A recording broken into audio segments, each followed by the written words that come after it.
네, 여러분 안녕하세요. EBS에서 국어를 강의하고 있는 영동일고등학교 교사 유종현입니다. 만나서 반갑습니다. 네, 오늘 정말 먼 길 오시느라 고생 많았습니다. 그렇죠? 네, 저도 여러분들을 만나서 정말 반갑고요. 이런 좋은 자리에서 여러분하고 정말 우리끼리만의 비밀스러운 하지만 다 방송은 되지만 그런 이야기들을 한번 나눠보겠습니다. 그래서 제목도 제가 누구나 궁금해하지만 아무도 대답해주지 않는 이 국어 이야기라고 정했습니다. 이야기를 좀 본격적으로 시작하기 전에 제 아주 부끄러운 과거 하나를 얘기하고 시작하겠습니다. 굉장히 부끄러운데요. 제가 사실은 교사가 되기 전에 일반 회사에 다닌 적이 좀 있었어요. 그래서 회식을 마치고 뭐 그런 경우가 많죠. 부장님 댁에 우리 집으로 가 그래서 부장님 댁에 놀러 갔습니다. 근데 갔는데 항상 그때 뭐가 와요? 신호가 옵니다. 강력한 신호가 와가지고 어쩔 수 있나요? 볼일을 봐야겠죠. 그래서 화장실에 딱 들어갔습니다. 근데 지금은 굉장히 흔해졌지만 그 당시엔 별로 없었던 비대라는 게 있었어요. 근데 사실은 저도 비대라는 게 있다는 걸 알고 있었지만 이게 구체적으로 이게 어떤 시스템으로 움직이는 것인지 작동하는 것인지 잘 몰랐어요. 어차피 급하니까 일을 봤어요. 내려야 되잖아요. 물을 내려야 되는데 이거 뭐 방법이 있나? 뭐 생각을 해서 뭐 여기 찾아봤죠. 그랬더니 나도 대학 나온 사람인데 이 정도는 알 수 있어. 물 모양이 있더라고요. 네. 물 모양. 그래서 물 모양을 아주 과감하게 띠링 눌렀습니다. 그 뒤의 상황은 여러분들이 네, 한 줄기 물줄기가 저를 향해 뭐 지금 웃으면서 얘기하지만 당시에는 뭐 굉장히 당황을 했었죠. 그렇죠? 옷 입고 샤워했으니까요. 그렇죠?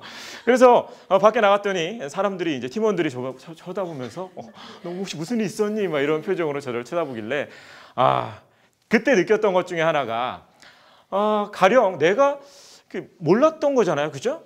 비대라는 게 있는 건 알았지만 어떻게 작동하는지 몰랐다면 그거를 물어보면 되잖아요. 조금 부끄럽지만 창피하지만 이거 어떻게 하는 거예요? 문 열고 물어보면 되잖아요. 냄새가 좀 나더라도. 그잖아요.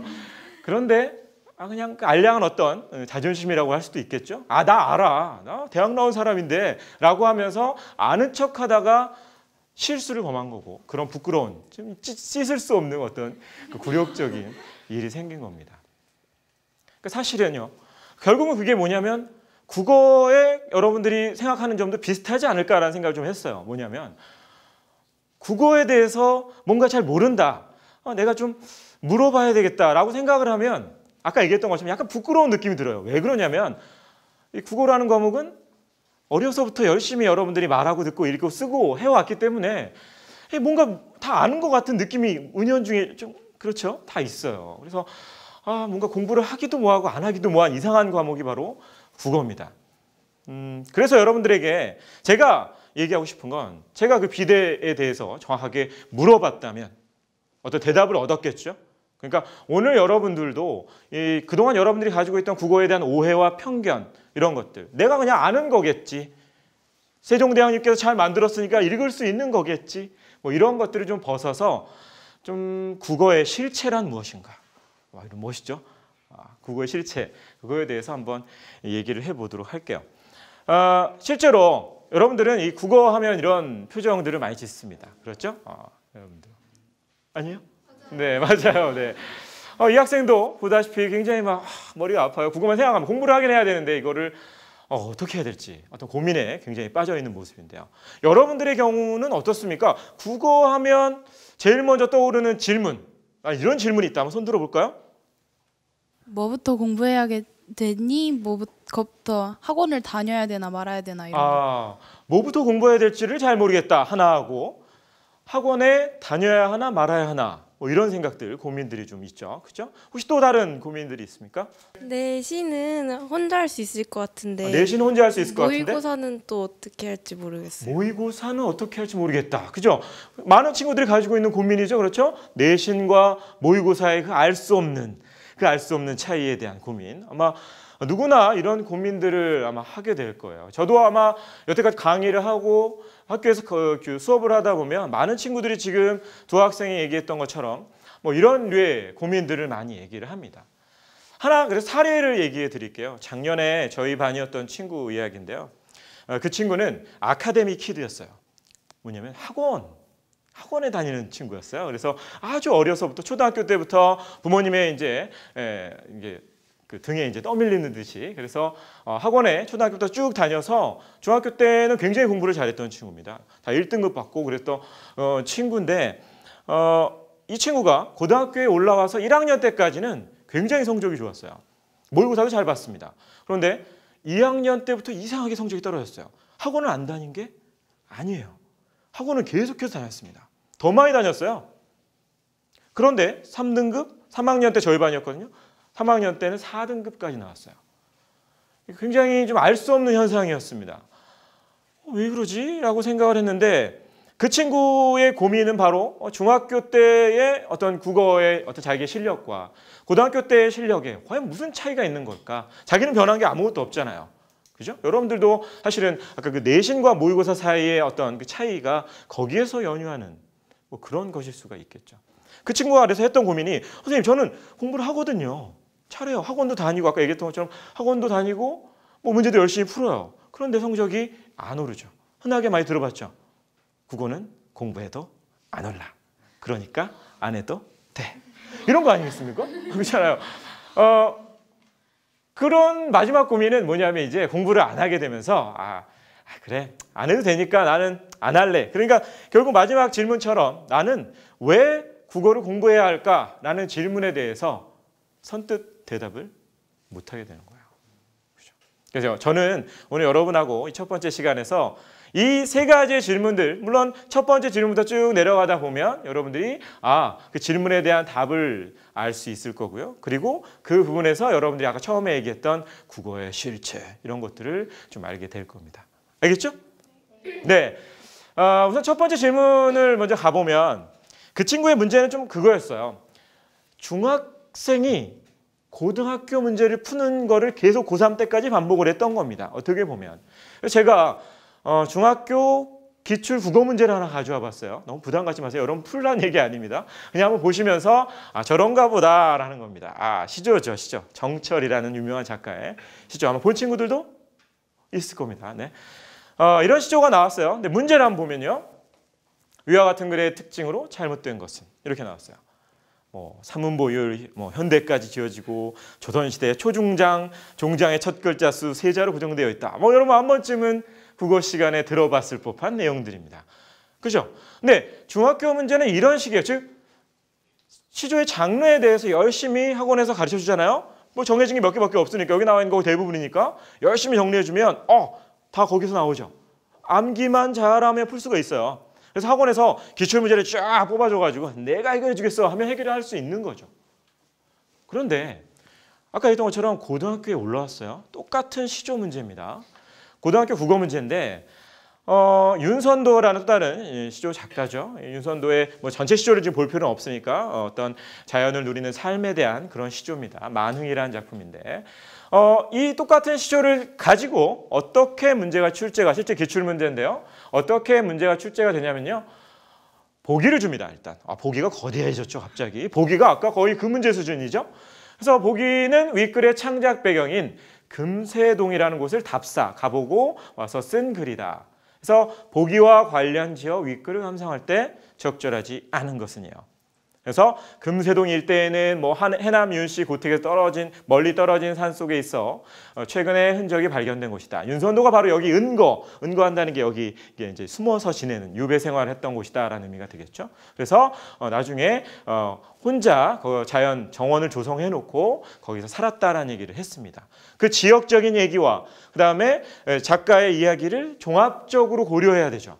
종합적으로 고려해서 그 시조에 나와 있는 이런 가령 예를 들면 산수관, 바위, 연나무일 또는 먼 매, 강산 이런 것들에 대해서 그 사람의 깊은 곳까지 모여서 직접 들어가서 종합적으로 여러분 스스로 뭐 해야 되는 겁니까? 생각을 하게 만드는 거죠. 그렇죠. 그러다 보니까 가령 아까 얘기했던 것처럼 그런 중학교 국어 스타일로 계속해서 공부하는 게 익숙한 친구라면 이런 문제는 너무 어렵게 느껴지는 거예요. 나한테 왜 이러지? 이런 생각을 들게 만드는 문제라는 겁니다. 그죠? 그래서 여러분들의 그 기본적인 출발점, 아까 이 친구가 얘기했던 것처럼 내신과 모의고사의 기본적인 차이는 지금 보셨던 것과 크게 다르지 않아요. 이거는 고등학교 때도 마찬가지예요. 저도 시험 출제를 하지만 고등학교의 중간고사, 기말고사는 뭐가 다 있어요? 시험 범위가 있잖아요. 여러분들 늘 궁금해하잖아요. 그죠? 그냥 공부는 안 할 거지만 일단 물어보잖아요. 시험 범위. 그죠?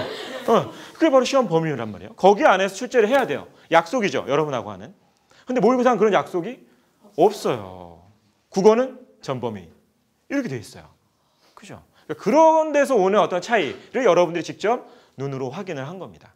그러니까 여러분들이 어떤 공부에 대한 생각, 국어에 대한 실체 이런 것들을 바꾸지 않으면 실제로 뭔가 달라질 수 있는 기회가 없는 거죠. 이 친구도 마찬가지였어요. 제가 이런 걸 딱 얘기했어요. 아까 그 얘기했던 그 친구 3학년 때 제가 수렁에서 건진 그 학생 이야기입니다. 그래서 공부를 하려고 그랬어요. 이제 공부를 하려고 하는데 뭘 어떻게 해야 될지 잘 모르는 겁니다. 그렇죠. 근데 국어 공부하면 여러분들 머릿속에는 딱 떠오르는 것들이 좀 있을 겁니다. 국어 공부라는 것은 그래서 여러분들이 뭔가 좀 새로운 생각의 전환이 좀 필요하다라는 겁니다. 그래서 여러분들은 딱 검색을 해보죠. 초록색 검색창에 여러분들은 비문학 어떻게 공부하는 거임? 막 이렇게 물어보죠. 그죠? 그러면 많은 우리의 친구들이 대답을 열심히 올려주잖아요. 그죠? 일단 뭐 기출을 돌리셈 뭐 이렇게 많이 나오잖아요. 그죠? 그렇게 많이 나오는 걸 봅니다. 대표적인 게 바로 문제를 풀죠. 문제집을 많이 풉니다. 그래서 여러분들이 문제풀이 방식을 한번 제가 학교에서 느꼈던 걸 얘기하면 일단 문제집을 사요. 그죠? 아까 얘기했던 것처럼 검색을 통해서 정보를 얻은 다음에 또 친구한테 물어봐서 문제집을 하나 삽니다. 그죠? 보통 이제 엄마한테 2배의 값을 받아가지고 그죠? 하나는 문제집 사고 하나는 뭐 다른 데 쓰고 그러면서 문제를 삽니다. 그래서 학교에서 풀죠. 여러분들 문제 풀 때 아주 멋져요. 뭐 귀에 항상 딱 뭐가 있어요? 이어폰이 없으면 Music is my life. 그렇죠? 딱 꽂고 이렇게 풀어요. 좋아. 오늘 느낌 좋은데. 느낌이 중요하니까 국어는. 맞으면 틀리면 그래. 나는 가끔 그럴 수도 있어. 뭐 이런 식으로 생각하면서 많이 풀죠. 그리고 해설지 한번 봐요. 해설지 한번 보죠. 그리고 딱 덮어요. 와, 뿌듯합니다. 이렇게 좋을 수가. 이게 바로 국어 공부구나. 시험 보고 와요. 나 왜 이러지? 이렇게 되는 거죠. 또 하나가 있죠. 아까 얘기했던 것처럼 이제 그걸로 안 되니까 그래. 난 누군가의 도움이 필요해. 학원에 다니거나 그래. 유정현 선생님이 강의가 좋다던데 인강을 듣습니다. 인강 듣는 거 여러분 어떻게 듣는지 알아요? 학교에서 보면? 이렇게 많이 친구 그래요. 생각보다 많이 그래요. 팔짱 딱 끼고 오늘 유정현 선생님 말 잘하는데 이러면서 감상을 하죠. 공부할 생각이 없어요. 오늘 선생님 얼굴이 너무 예쁜데 막 이러면서 거기 빠져드는 거죠. 마치 영화를 보듯이 감정을 무지하게 몰입을 하는 거죠. 그리고 역시 시험을 보고 나면 인강도 아닌가 봐. 뭐 이렇게 생각을 하게 됩니다. 그게 바로 그거예요. 여러분들의 국어 공부의 출발점은 늘 그거예요. 검색을 통해서 알아낸 그 두 가지는 문제풀이 아니면 학원 인강. 그 두 가지 방식입니다. 그렇죠? 혼자 해결하려고 하거나 누군가의 도움을 얻으려고 하죠. 그런데 저는 근본적으로 질문을 이렇게 하고 싶어요. 정말로 국어 공부가 문제풀이와 그런 학원 수강, 인강 수강이 정말 전부인가? 그것이 여러분의 출발점이어야 하는가에 대해서 근본적인 회의, 질문을 갖고 있어요. 여러분들도 그 부분에 대한 회의가 좀 있어야 돼요. 물론 안 하는 것보다는 나아요. 그죠? 여러분 공부를 안 하는 것보다 그렇게 문제 풀고 인강 열심히 들으면 괜찮아요. 반복을 열심히 하면 그것도 먼 훗날 언젠가는 분명히 효과를 가져올 수 있을 겁니다. 하지만 뭐 여러분들이 고1, 2라면 만약에 앞으로 시간이 사실은 많지 않잖아요. 그죠? 10년 동안 뭐 국어 공부할 거 아니잖아요. 그잖아요. 우리가 뭐 십수할 수 없으니까. 그죠? 그렇잖아요. 그러니까 하는 얘기는 어떻게든 우리가 한 2, 3년 안에, 그죠? 어떻게 보면 2, 3년 안에, 뭐 길게는 6년 안에 본다면 여러분들이 제대로 된 국어 공부의 어떤 효과를 보려면 출발 자체를 좀 수정하고 바꿔야 되지 않겠는가를 얘기해 보는 겁니다. 그런 의미에서 우리는 아까 했던 고등학교의 국어 교육과정이라는 게 있어요. 그죠? 여러분들이 꼭 거쳐야 될 어떤 단계죠. 고등학교를 졸업하면 요거 정도는 알아야 돼. 이거 정한 게 교육과정이에요. 그 교육과정을 바탕으로 만든 게 여러분들이 학교에서 보는 교과서입니다. 그렇죠? 그게 바로 교육과정인데 교육과정에서 여러분에게 요구하는 능력이 바로 우리가 수능에서 여러분들을 측정하는 능력이라고 볼 수가 있겠죠. 왜냐하면 수능 출제 기관은 평가원이라고 알고 있죠. 그죠? 원래 정식 명칭은 뭐예요? 평가원. 이게 아니라 한국교육과정평가원이에요. 그러니까 여러분들 교육과정 얼마나 잘 이수했는지를 평가하는 기관이라는 거죠. 그러니까 그걸 모르는 채로 그냥 여러분들은 그냥 문제만 열심히 푸는 거죠. 제가 그래서 그 교육과정에 담겨져 있는 여러분들의 국어 능력에 대한 얘기를 몇 가지 퀴즈를 통해서, 어려운 거 아닙니다. 자, 긴장하시고 퀴즈를 통해서 한번 풀어보도록 하겠습니다.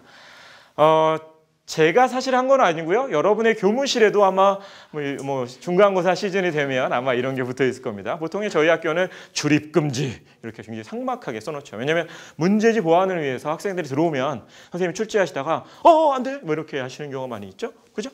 네. 근데 어떤 센스 있는 선생님께서 이렇게 쓰신 겁니다. 딱 보면 여러분들은 이게 뭔 의미인지는 대충 감이 오죠. 자, 이게 지문이에요. 지문이 나왔고 문제 드립니다. 자, 화자의 궁극적인 의도로 가장 적절한 것은? 네. 자, 보세요. 답을 한번 맞춰볼까요? 자, 몇 번? 여기 마이크 대고. 3번. 3번이요. 왜 3번이 정답이죠?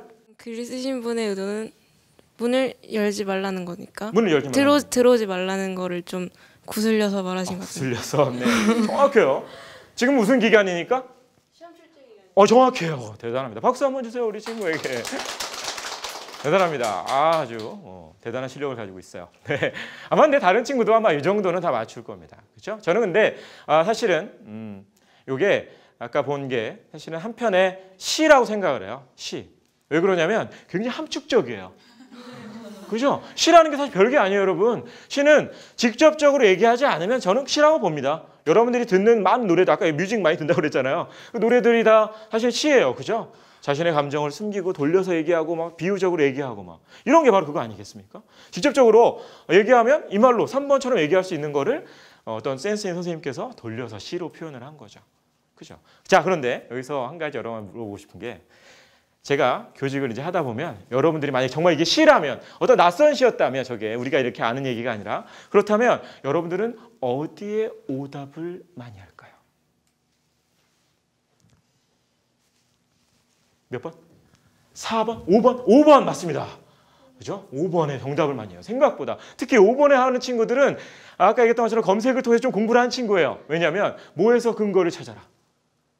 그렇죠. 지문에서 근거를 찾습니다. 지문을 봤더니 선생님 여기 봐봐요. 갑자기라고 나왔잖아요.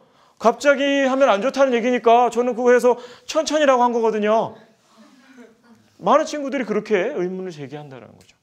근데 그 친구는 이 사람의 그 깊은 마음속까지 읽어내지는 못한 거죠. 그러니까 문자 그대로 그냥 표면적인 부분에서만 뭘 찾으려고 했어요? 근거를, 정답을 찾으려고 한 겁니다. 항상 그럴 필요는 없는데 말이죠. 또 하나가 있어요. 또 하나는 2번입니다. 선생님 왜 이런 거에 대답을 하나요? 아니에요. 생각보다 많아요. 2번이 왜 굉장히 그럴듯해 보이냐면요. 누구 때문이에요? 베타적이라는 것 때문이에요. 여기도 아마 물어보면 선뜻 베타적이 무슨 뜻인지라고 설명을 못하는 친구가 상당히 많이 있습니다. 저희 반 친구들하고 이거 수업할 때 베타적 10명 지나갔어요. 물어봤는데. 부끄러운 얘기지만 정말 많은 친구들이 잘 몰라요. 그러면 여러분들은 그래 내가 모르는 너 뭔가 있겠지. 오늘따라 얘한테 확 끌리는 겁니다. 그래서 답을 많이 해요. 실제로. 무슨 뜻인지도 정확히 모르고.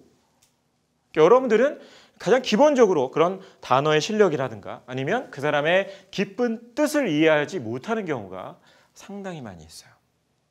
좋아요. 문제 하나만 하면 심심하니까 하나의 문제를 더 가져왔습니다. 제가 마트를 다녀왔어요. 네, 여러분들도 아마 경험이 있을 겁니다. 엄마 아빠 따라서 갔을 수도 있고요. 제가 EBS 마트에 가서 뭐 이런 것들을 좀 샀습니다. 돼지 뒷다리살 불고기용을 100g에 680원짜리를 6개 했고 뭐 계산하려고 하지 마세요. 네, 아무튼 뭐 4,080원. 그래서 무도 사고요, 닭도 사고요, 두부도 사고, 감자도 사고 뭐 양파 샀습니다. 좋아요, 좋아요, 잘 봐요. 또 문제 나갑니다. 위 영수증을 볼 때 어머니의 반응으로 적절하지 않은 것은. 자, 냉장고 안에 다른 요리재는 없고요. 그다음에 각종 기본 양념은 있어요. 네, 한번 또 정답을 아는 친구. 자, 근데 여기서 문제점이 하나 있죠. 앞에 게 기억이 잘 안 나요. 그렇죠. 앞에 거 다시 보여드리겠습니다. 네, 이런 걸 샀어요. 됐어요? 이제 다시 보겠어요? 다시 한번 볼까요? 네, 이런 겁니다. 이 친구의 활약 대단합니다. 역시 교복을 입고 온 이유가 있었어요. 3번이요. 3번이요? 왜 3번이죠? 네. 닭가슴살을 따로 안 샀어요. 닭 가슴살을 따로 안 샀어요? 네. 자, 여기서 몇몇 친구가 지금 이런 생각을 하고 있습니다. 여기 분명히 뭐가 있어요? 생닭을 샀어요. 자, 생닭을 샀어요. 자, 어떻게 해요? 그 보현 친구 지금 얘기해 보면 닭가슴살이 적어요. 닭가슴살이 너무 적어요. 적다. 네. 볶음탕용은 닭가슴살이 너무 적다. 네. 넓은 의미로 맞는 걸로 하겠습니다. 자, 제가 여기서 한 가지 얘기하고 싶은 건 바로 그거예요. 많은 친구들이 시험 끝나고 와서 아까 지금 이 문제에 대해서 만약에 이의 제기를 많이 하잖아요. 여러분도 아마 경험이 있을 겁니다. 선생님이 이거 틀렸잖아요. 이거 이상해요. 물어보는 이유 중에 하나가 저는 집에 가서 볶음탕용 생닭으로 뭘 만들어 먹을 수 있어요? 닭가슴살 샐러드를 만들 수 있어요. 우리 엄마한테 해달라고 할 거예요. 라고 아무리 얘기해봤자 정답이 바뀌어요? 안 바뀌죠. 여러분들이 그 어떤 자신의 편견, 어떤 선입견 이런 것들에서 좀 많이 뭐 해야 됩니까? 벗어나야 된다는 거예요. 그런 친구들, 특히 공부를 좀 한다 하는 친구들이 이런 실수, 오류들을 굉장히 많이 범하게 됩니다. 그래서 나중에 와서 우긴다 하더라도 결국엔 여러분들이 국어에서 얘기하는 건 여러분 혼자만이 동의할 수 있는 무언가, 자기의 생각만이 인정할 수 있는 무언가라기보다는 어떻게 보면 수능 시험을 보는 게 60만 아니면 어떻게 보면 전 국민이 동의할 수 있는, 가령 예를 들면 여기로 적용해 보면 볶음탕용 생닭으로는 뭐만 만들어 먹는 걸로 닭볶음탕이라는 것을 만드는 것으로 전 국민이 뭐 할 수 있는 거예요? 동의할 수 있는 거죠. 그런 차원에서 여러분들이 문제를 접근하고 해결해야 되는 것이지, 선생님 저는 이렇게 할 거예요. 우리 집만의 독특한 어떤 노하우가 있어요. 라고 아무리 여러분들이 우겨봤자 국어에서는 절대 좋은 성적을 받을 수가 없다라는 겁니다. 알겠어요? 그리고 한 가지가 더 있어요. 다시 그걸 보면요. 이 영수증을 볼 때 여러분들이 사실 문제를 푸는 데는 별로 뭐가 안 되는 게 있었어요? 도움이 안 되는 게 있었죠? 그죠? 뭐 여기 재료도 재료지만 아까 막 계산하고 싶었던 이거 있잖아요. 그죠? 여기 나와 있네. 그렇죠. 우리는 뭔가 그래. 어떻게 자연계열 친구가 있는지 모르겠지만 뭔가 숫자가 나오면 일단 계산해보고 싶고 정말 680 곱하기 6은 4080일까를 정말 계산해보고 싶고 그런 친구들이 좀 있을 겁니다. 제가 얘기하는 건 뭐냐면 이건 일종의 비문학 지문과도 상당히 좀 비슷한 거예요. 그러니까 뭐냐면 비문학 지문을 이렇게 보면 필요한 정보가 있고 필요 없는 정보들이 같이 있어요. 그런데 여러분들은 필요한 정보와 필요하지 않은 정보를 구분하는 거에 굉장히 익숙하지 않다라는 것이죠. 그런 게 한 가지 있어요. 그러면서 비문학 공부하라고 한다면 흔하게 뭘 열심히 보고 있어요? 와, 여기 어려운 내용이 나왔어. 과학기술 지문이야. 와, 680 곱하기 6은 4080, 680 곱하기 6은 4080 이런 거를 열심히 계산하고 공부하고 있는 거예요. 그건 국어 공부하는 게 아니죠. 뭐 공부하고 있는 거예요? 수학, 과학, 기술 공부하고 있는 거죠. 그럼 제가 여러분에게 수업을 할 수가 없어요. 그잖아요. 저는 수학 선생님이 아니에요. 과학 선생님이 아니라고요. 아주 오랜 옛날에 다 이미 끝났어요. 저는 수학과 과학은. 국어로만 살고 있어요. 아직. 그죠? 그렇기 때문에 여러분들이 국어를 정말 국어답게 공부해야 된다라는 거죠. 그리고 여기 영수증에서 또 한 가지 여러분에게 알려주는 사실이 있습니다. 여러분들이 마트에 갈 때마다 똑같은 걸 삽니까? 아니죠. 갈 때마다 사는 재료들은 계속 뭐예요? 달라지죠. 엄마가 만약 여러분 생각해 보세요. 엄마가 매일 마트에서 똑같은 것만 사온다고 생각해 봐요. 그것만큼 무서운 일이 어디 있겠어요. 그렇잖아요. 이게 또 하나의 국어 문제의 비밀이죠. 국어의 비밀. 국어는요. 절대로 똑같은 문제가 안 나옵니다. EBS 연계가 시작된 이후로 여러분들이 많은 오해를 가지고 있는 것 중에 하나가 바로 이거예요. 손우스강 연계 교재를 열심히 공부하면 70점은 맞겠구나. 아주 단순 논리죠. 70%가 나온다는 어떤 수치만 딱 머릿속에 있으니까 그냥 무작정 거기에만 빠져드는 것이죠. 하지만 여러분들이 실제 평가원에 출제한 6월, 9월, 11월 이런 시험 문제들을 보면요. 연계됐다고 분명히 발표됐고 연계의 어떤 흔적도 보이지만 절대로 똑같은 문제는 없어요. 심지어 문학조차도요. 문학은 시이기 때문에 가령 이육사의 시인데 이거를 연계해볼까? 변형할 수 있어요? 큰일 나요. 그죠? 문학작품인데 문학작품은 똑같이 나오긴 합니다. 그런데 역시 똑같은 문제는 절대 나오지 않는다는 겁니다. 그러니까 여러분들이 알아야 될 중요한 사실 중에 하나는 결국은 국어 문제는 중학교와 다르게 아까 했던 것처럼 중학교는 똑같은 문제가 나올 수가 있지만 절대로 여러분이 알고 있는 것과 똑같은 문제가 나올 수는 없다라는 사실입니다. 그거를 여러분들이 기억해야 돼요. 그런 의미에서 제가 정리를 하는 건데요. 제가 할 때 국어의 실체를 알려드리겠다고 그랬잖아요. 기억납니까? 네. 국어의 실체. 국어는 뭐다? 비빔밥이다. 그죠? 네. 갑자기 뭔가 입에 침이 고이고 네, 저도 그렇습니다. 뭔가 비벼보고 보고 싶죠. 물론 국어에는 여러 가지 아까 얘기했던 것처럼 과학도 있고 기술도 있고 요즘 그렇잖아요. 뭐 그런 의미도 있는 거지만 사실은 좀 더 제가 여러분에게 얘기하고 싶은 것은 비빔밥은 하나의 맛있는 요리라고 할 수 있죠. 저는 국어는 요리라고 생각을 해요. 요리. 아까 방금 본 것처럼 그죠? 마트에서 재료를 사와서 뭘 하는 거예요? 요리를 하는 거잖아요. 그죠? 어떤 재료가 주어진다 하더라도 뭘 할 수 있어야 돼요? 요리를 할 수 있어야 돼요. 무슨 얘기냐? 어떠한 글이 주어진다 하더라도 문제를 뭐 할 수 있어야 돼요? 해결해낼 수 있어야 돼요. 추리해낼 수 있어야 됩니다. 그렇죠?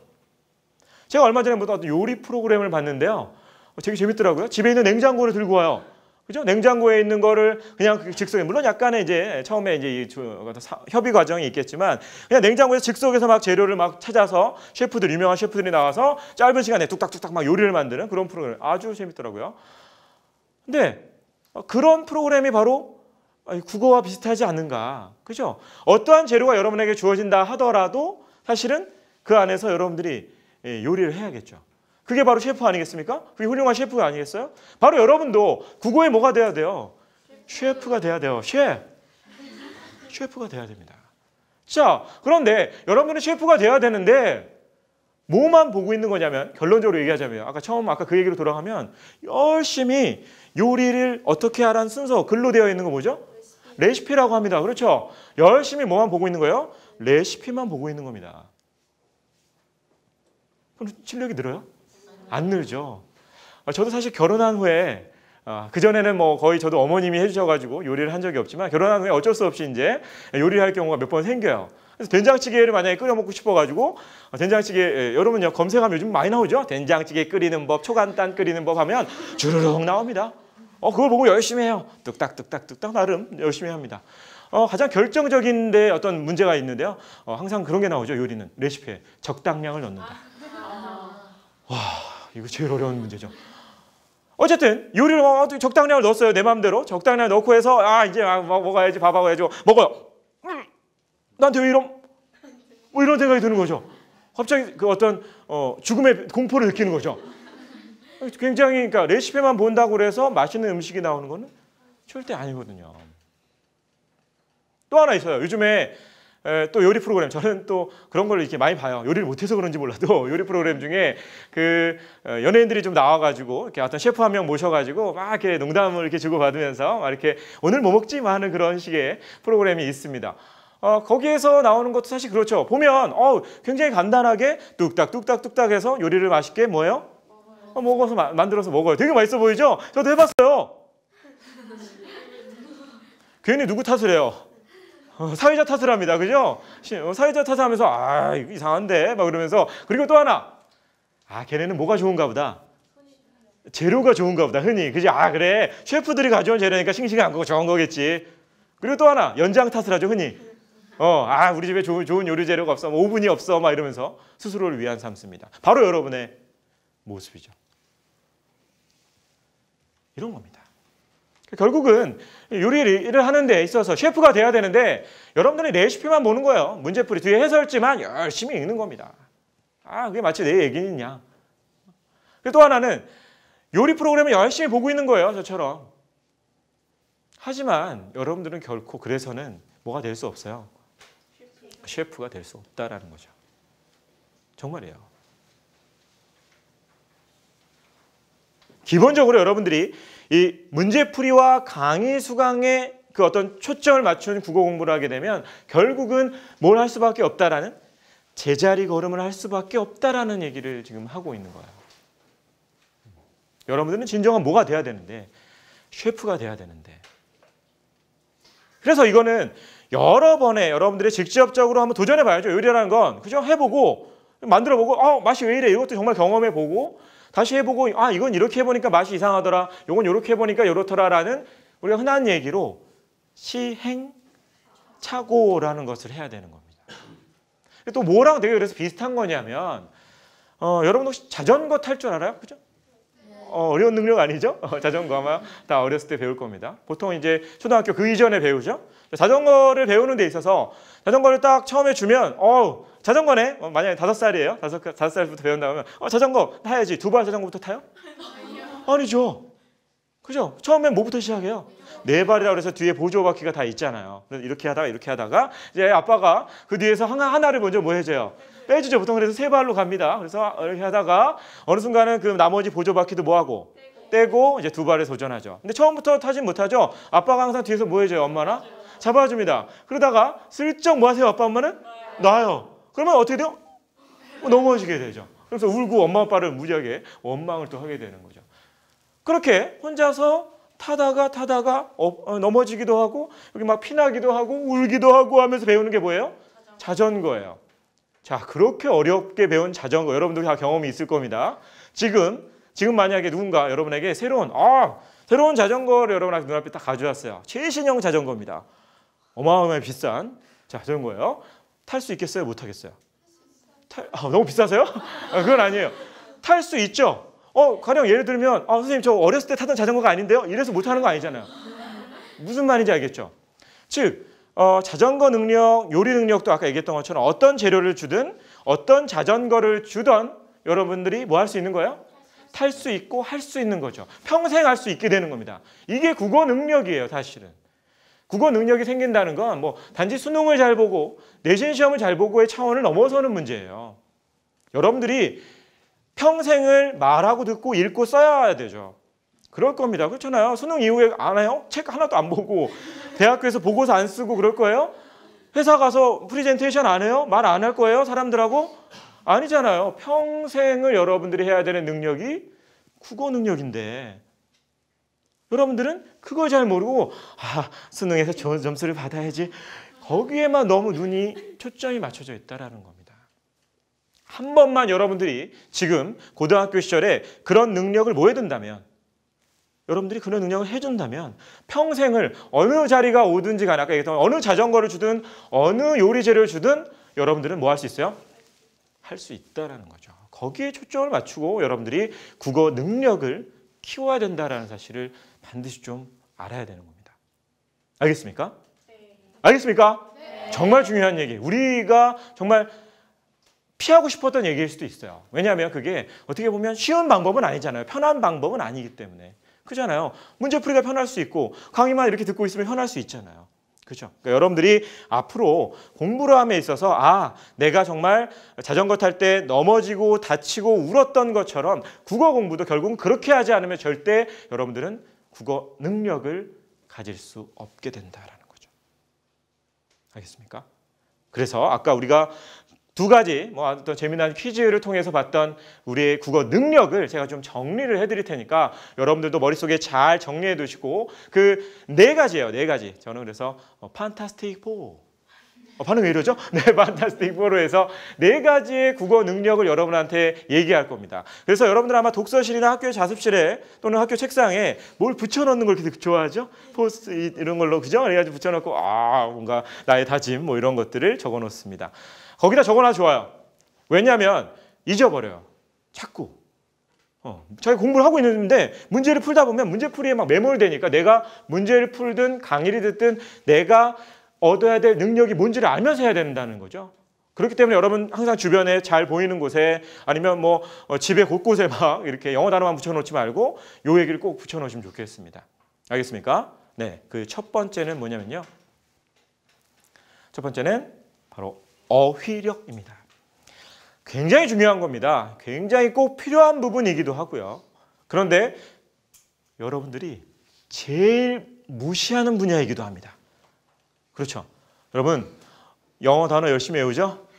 그죠? 학교에서 보면 저도 어렸을 때 그 고등학교 시절에 굉장히 우리가 저희 때는 빡빡이라고 그래서 요즘도 뭐 선생님이 시키는 분이 있는지 모르겠지만 영어 단어를 이렇게 연습장에다가 빽빽하게 막 무지하게 적는 그런 숙제를 많이 내주셨습니다. 여러분 경험이 있으면 모르겠지만 영어 단어는요 그렇게 열심히 외워요. 그런데 국어 단어 그렇게 외워요, 여러분? 안 외우죠.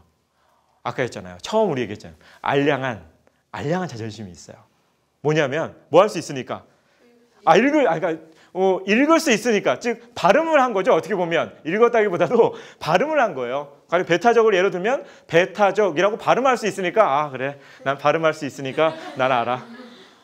물어보기도 좀 그렇잖아요, 그죠? 얘도 모르는데 솔직히 그런 경우가 상당히 많이 있다고요. 그러니까 이 어휘력은요 특히 중하위권 학생들은 반드시 사실은 중학교 때 굉장히 많이 해둬야 되는 작업인데 중학교 때 그걸 안 해두는 친구가 상당히 많아요. 그러니까 여러분들은 고1 때부터라도 이 어휘력 공부를 철저히 해줘야 됩니다. 그렇다고 해서 뭐 영어는 그런 단어 책들이 많이 있잖아요. 근데 국어는 그게 없어요. 그죠? 그래서 국어는 어쩔 수 없어요. 사실 더 좋은 방법이기도 하고요. 국어는 스스로 여러분들이 뭐 하시는 게 좋아요? 만들어야 돼요. 여러분만의 단어장을 만드는 게 좋아요. 계속해서 누적할 수 있는 어느 뭐 연습장 여러분 학교 앞에서 많이 나눠주잖아요, 그죠? 굳이 사지 않아도 아마 집에서 놀고 있는 연습장들이 굉장히 많이 있을 겁니다. 제가 한 가지 이제 그 부분에 대한 팁을 알려드리면 이걸 그때그때 사전을 찾을 수가 없어요. 종이 사전이 물론 있죠. 여러분 다 집에 책으로 된 사전이 아마 거의 있을 겁니다. 한번 꺼내본 적은 없지만, 그죠? 네, 왜냐하면 부모님이 사던 거죠, 그죠? 그래서 여러분이 사는 경우도 별로 없어요. 요즘에는 인터넷 검색을 통해서 많이 알고 있죠. 인터넷 검색이나 여러분들은 다 이제 보통 스마트폰을 가지고 있으니까 얼마나 좋은 세상이에요. 예전에 선생님 공부할 때는 다 국어 사전을 막 들고 다니라고 사물함도 없었을 때라 끙끙끙끙 막 들고 다녔는데 요즘은 여러분들 다 스마트폰이 있기 때문에 언제든지 검색을 할 수가 있어요. 그렇다고 해서 공부하는데 모르는 단어 나올 때마다 그럴 수는 없잖아요. 공부의 흐름이 탁탁 끊기죠. 그렇죠? 그렇게 해서는 하면 안 됩니다. 그러니까 공부할 때마다 어떤 과목이든 마찬가지예요. 국어 말고도 다른 수학이든 영어든 내가 잘 모르고 설명이 잘 안 된다. 친구한테 설명하라고 했을 때 아까 배타적? 뭐지? 알 것 같긴 한데 잘 설명이 안 되네. 이런 단어들을 살짝 뭐 옆에 가 있던 메모지나 이런 것들이 있으면 착착착착착 적어두는 거예요. 그죠? 그 다음에 집에 갈 거 아닙니까? 집에 가고 씻고, 그죠? 약간 뭐 TV도 보고, 잠깐 쉰 다음에 잠자리에 들기 전에, 잠자리 들기 전에 할 것이 하나 있었지라고 하면서 바로 잠자리 들기 전에 여러분들이 아까 했던 스마트폰이나 또는 컴퓨터를 켜거나 또는 사전을 이용을 해서 그 오늘 하루 동안에 있었던 그런 단어들 있잖아요. 그런 단어들을 쭉 정리해 보는 겁니다. 뭐까지 함께? 예문까지 함께. 너무 사전적 의미만 보지 마시고요. 예문까지 함께. 그래서 예문을 봐야 정확하게 그 단어가 의미하는 바를 뭐 할 수 있게 됩니까? 알 수 있게 된다라는 거죠. 예문까지. 그래서 여러분들이 기본적으로 아마 어떻게 보면 평생을 해야 되는 일 중에 하나일 겁니다. 그래서 어휘력이 늘게 되면 좀 흔한 얘기로 고급 단어를 나중에 이제 구사할 수 있게 돼요. 그래서 사회생활 할 때에도 똑같은 말을 한다 하더라도 단어를 어떤 걸 쓰느냐에 따라서 저 사람 좀 뭐 있어 보이는데 이렇게 되거나 왜 그래? 이렇게 될 수 있다라는 겁니다. 그렇기 때문에 지금 여러분들이 공부를 하는 시즌에 여러분들이 어휘력을 열심히 쌓아두는 것이 굉장히 중요하다는 것. 첫 번째 여러분들이 키워야 될 능력입니다. 기본적인 출발점이 됩니다. 자, 두 번째 볼까요? 두 번째는요. 행간 읽기 능력이라는 건데요. 아까 나왔던 바로 그겁니다. 그 너머를 보는 힘. 그 너머, 행과 행 사이를 읽는 능력, 추론 능력이라고 볼 수가 있겠습니다. 행과 행 사이를 읽는 능력. 여러분 예전에 매지가이라는 아주 저는 옛날 사람이기 때문에 매지가이라는 어떤 그런 책이 있었어요. 그게 뭐냐면요, 이상한 무늬예요. 뭐 볼 때는 아무것도 없는 그런 무늬의 책인데 약간 눈을 이렇게 해가지고 보면 약간 입체 영상이 욱 떠오르는 그런 신기한 책이었습니다. 그겁니다. 즉 겉으로 봐서는 잘 보이지 않아요. 그 사람의 감춰진 의도가. 그렇죠. 그런 의도를 여러분들이 그 너머까지도 아까 했지만 그 너머까지도 뭐 할 수 있는 능력? 볼 수 있는 능력이 좀 필요하다라는 거죠. 그게 바로 행간 읽기 능력이다라는 겁니다. 이 행간 읽기 능력도요. 나중에 여러분들이 사회생활을 할 때 굉장히 도움을 받을 수가 있습니다. 가령 아까 부장님 나왔으니까 부장님 얘기해볼까요? 부장님이 오늘 회사에 오셔가지고 유대리 여기 어깨가 너 요즘 왜 이렇게 피곤하지?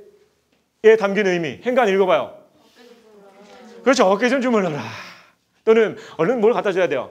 커피나 뭐 이런 그런 아니면 뭐 자양 강장제 뭐 이런 거 해가지고 부장님 이거 드세요. 그래야 사회생활 잘하는 거죠. 어깨가 아프세요? 아, 그러시군요. 그러면 그죠? 네, 사회생활을 잘 못하게 되는 겁니다. 그래서 아까 얘기했던 것처럼 국어 능력이라는 건 결국은 여러분들이 앞으로 계속해서 필요한 능력이기도 하고 결국은 문제를 푸는 데 있어서도 꼭 뭐한 능력이다? 필요한 능력이 될 수 있다라는 겁니다. 알겠죠? 행간 읽기 능력입니까? 입니다. 알겠죠? 세 번째 능력입니다. 여러분 보고 강아지가 되라는 거 절대 아니고요. 이게 뭐 이렇게 탐색견이죠. 뭔가 찾는 겁니다. 필요한 거, 뭔가 위험한 거, 뭐 이런 거, 중요한 거 이런 걸 찾는 거죠. 선별 능력입니다. 아까도 뭐 그런 영수 중에서 뭐 한 게 있었어요? 필요한 게 있었고, 그렇죠. 불필요한 게 있었잖아요. 그렇죠? 마치 이 탐색견이 필요한 것과 자기가 찾아야 될 것과 그렇지 않은 것을 모아야 돼요. 구분을 잘해야 탐색견으로서 굉장히 좋은 역할을 하는 거겠죠. 그러니까 여러분들도 마치 그런 식의 어떤 하나를 봤을 때 중요한 것과 그렇지 않은 것을 골라낼 수 있는 능력이 필요하다는 겁니다. 그렇죠? 그래야 여러분들이 진정한 국어 능력을 갖게 된다는 겁니다.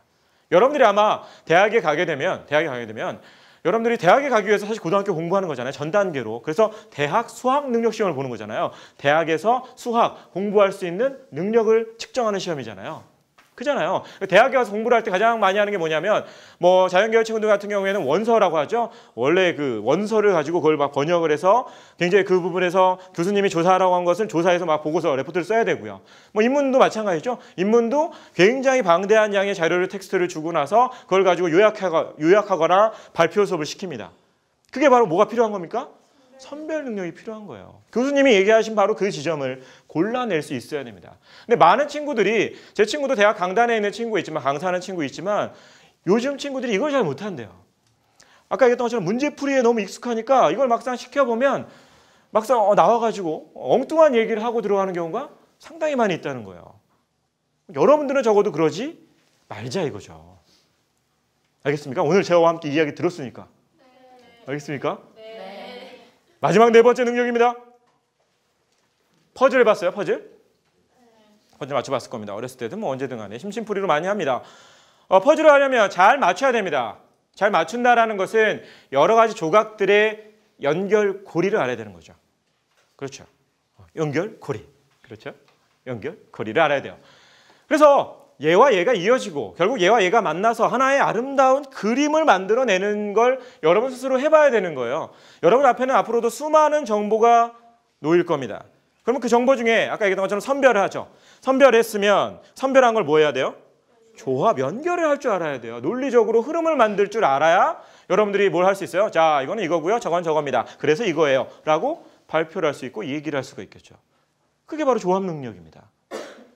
그리고 이건 결국 어떤 정보들을 적재적소에 뭐 하는 능력? 배치하는 능력이기도 해요. 맞아요. 그죠? 배치를 잘하는 겁니다. 그래서 이 조합 능력은 우리가 흔한 얘기로 CEO들, 즉 리더들이 갖춰야 될 능력으로서, 왜냐하면 여러 그 인재들이 좀 있잖아요. 사람들마다 어떤 자기가 잘하는 게 다 다르잖아요. 그 사람들을 하나의 팀으로 잘 연결도 해야 되고요. 잘 구성을 잘해서 똑같은 능력만 있어도 안 되잖아요. 그죠? 다 각자의 능력에 맞게 팀도 만들어주고 그 팀을 잘 적재적소에 뭐 해야 돼요? 배치도 시켜야겠죠. 인재들을. 그런 게 바로 조합 능력입니다. 여러분들도 만약에 그 나중에 어떤 리더로서 역할을 하려면 이런 필요한 능력이 있을 수 있다는 거죠. 조합 능력. 4개 복습해 볼까요? 자, 첫 번째 뭐였습니까? 어휘력. 좋아요. 어휘력. 제일 중요한 거. 출발점. 두 번째는요? 좋아요. 그죠? 행간 읽기 능력. 그죠? 네. 끝까지 역시 끝까지 잘하는 걸로 행간 읽기 능력. 세 번째는요? 선별. 골라내는 능력입니다. 마지막 골라냈으면 뭐 해야 됩니까? 조합 능력. 그렇죠. 조합 능력입니다. 이 4가지 능력을 여러분 메모지에 또는 어떤 종이에든 좋습니다. 적어두고 항상 여러분들이 국어 공부를 할 때마다 아니면 평생에 어떤 여러분들의 메모장에 담겨져 있을 만한 그런 어떤 여러분들이 이 국어의 실체, 국어에 여러분 정말 가져야 될 능력, 이런 것들을 여러분하고 얘기를 해봤습니다. 뭐죠? 길입니다. 갈림길이에요. 여러분들은 어쩌면 저를 만난 이 순간, 그리고 이 자리를 이제 돌아서 나가는 순간 여러분 앞에는 뭐가 놓여 있어요? 갈림길이 하나 놓여 있을 겁니다. 유종현의 길을 따르느냐? 제 강의를 들으라는 얘기가 아니에요. 제가 얘기한 걸 따라서 가느냐, 아니면 여러분들이 처음 시작할 때 얘기했던 것처럼 검색을 통해서 흔히 알 수 있는, 누가 얘기했는지도 모르는 그런 얘기들이 문제풀이가 최고지, 강의송하기 최고야 라고 하는 원래의 길을 갈 것이냐는 사실은요, 선택의 문제죠. 삶은 사실은 선택의 연속이죠. 여러분들도 어떻게 보면 오늘 이 강의를 통해서 중요한, 아주 굉장히 저 생각에는 중요한 선택의 기로에 놓였다라고 생각합니다. 제가 제일 좋아하는 말 중에 하나가, 길은 누구에게나 열려 있어요. 하지만 아무나 그 길을 가는 것은 아니죠. 그게 굉장히 중요합니다. 여러분들은 남들과 달라지기 위해서 아마 많이들 공부하고 있을 겁니다. 나만의 무언가, 내 능력, 좀 더 잘 되고 싶지 않은 어떤 자기 개발의 어떤 욕구, 이런 것들이 여러분 안에 다 내재되어 있을 거예요. 그렇다면 여러분들도 그 길이 만약에 있잖아요. 그 눈앞의 길, 제가 얘기한 그 길이 있다면 여러분들이 과감하게 선택을 하고 여러분들이 그 길을 쭉 걸어 나갈 때 여러분들 앞에 좀 더 많은 것들이 펼쳐질 수 있을 겁니다. 그리고 어느 순간 여러분의 등 어딘가에서 날개가 돋아나올지도 모릅니다. 그죠? 그래서 그 날개로 여러분들이 원하는 어느 분야에서든 훨훨 뭐 할 수 있게 되는, 날아갈 수 있는 그런 능력을 갖게 될 겁니다. 그리고 그 능력을 구체적으로 어떻게 여러분들이 사실은 얻을 수 있는지는 우리 다음 시간에 좀 더 그거에 대해서는 같이 얘기해 보도록 하겠습니다. 알겠습니까? 네, 오늘 수고 많았고요. 여러분들과 함께 저도 굉장히 즐거웠습니다.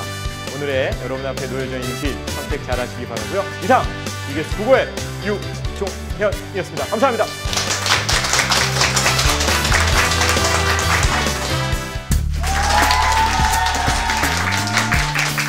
마음은 읽어내지 못했다. 그 보는 것과 그러면 읽는 것의 차이점은 과연 무엇일까? 그 시작과 끝을 볼 줄 알아야 되고 그 안에 담겨져 있는 여러 가지 숨겨져 있는 의미, 그런 것들을 뭐 할 줄 알아야 된다? 발견해낼 줄 알아야 된다. 여러분들이 희망을 가져야 된다. 아, 이렇게 해도 괜찮구나라는 희망을 갖게 된다면 그 희망이 여러분들을 자유롭게 할 것입니다. 평생 동안, 일생 동안 여러분들을 변화시킬 수 있는 중요한 요소가 될 수 있습니다.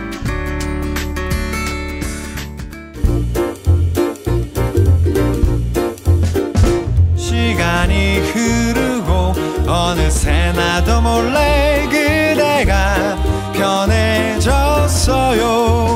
이상하죠. 예전에 난